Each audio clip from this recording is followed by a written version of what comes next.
Santapan Harian, Kamis, 3 Desember 2020. Hari ini kita akan membaca Hosea pasal 4 ayat yang pertama hingga ayatnya yang ke-19. Namun kita akan membacanya pada ayat pertama hingga ayatnya yang ke-6. Sebelumnya, mari kita berdoa. Kami memohon kepadamu ya Kristus, curahkanlah Roh Kudus ke dalam hati dan jiwa kami, agar kami mampu menghayati, memahami, dan melakukan firman-Mu. Di dalam cinta-Mu Yesus, kami berdoa. Amin.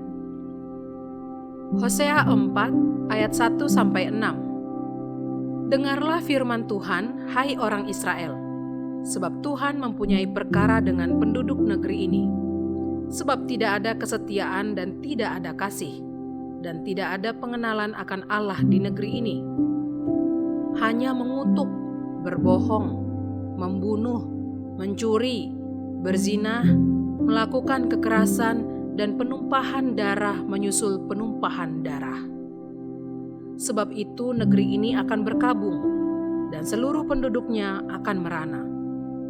Juga binatang-binatang di padang dan burung-burung di udara, bahkan ikan-ikan di laut akan mati lenyap. Hanya janganlah ada orang mengadu, dan janganlah ada orang menegur, sebab terhadap engkaulah pengaduanku itu, hai imam.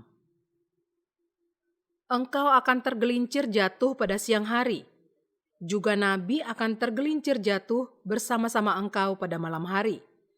Dan aku akan membinasakan ibumu. Umatku binasa karena tidak mengenal Allah. Karena engkaulah yang menolak pengenalan itu, maka aku menolak engkau menjadi imamku. Dan karena engkau melupakan pengajaran Allahmu, maka aku akan melupakan anak-anakmu.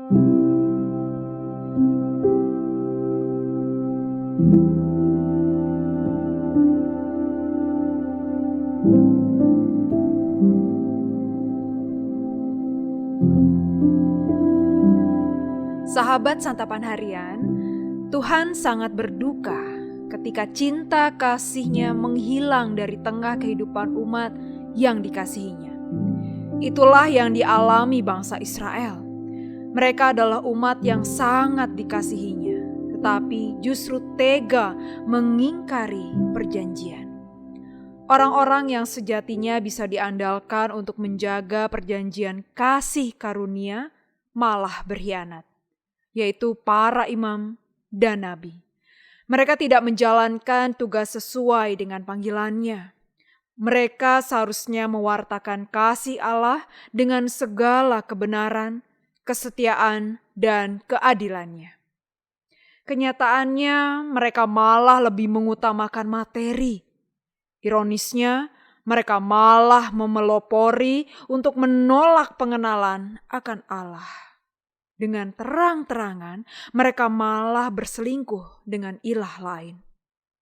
Dalam keadaan seperti itu, cinta kasih berubah menjadi kemurkaan.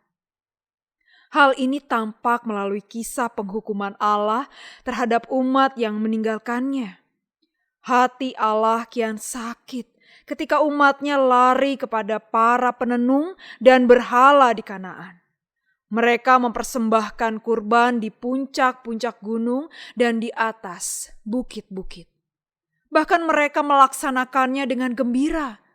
Ini tanda bahwa umat kesayangan Tuhan itu lebih mencintai kehinaan daripada Allah sendiri. Mereka seolah tidak tahu, jika meninggalkan Allah berarti berjalan menuju kebinasaan. Mereka tidak sadar, dengan tindakan itu, malapetaka sedang mendekat. Allah dapat mencabut kemuliaan mereka sebagai umat yang disayangi dan membuat mereka terhina dengan menjadikan mereka sebagai bangsa tawanan. Jadi, bagaimana supaya kasih tidak hilang dan kehidupan bersama, atau bagaimana memulihkan kembali kasih yang telah hilang? Pertama, kita harus mengenal Allah, sebab Allah adalah pribadi yang penuh dengan kasih, yang mencintai keadilan dan kebenaran sehingga akan mendatangkan keyakinan dan keteguhan hati. Kedua, kita harus tinggal dekat dengan Allah.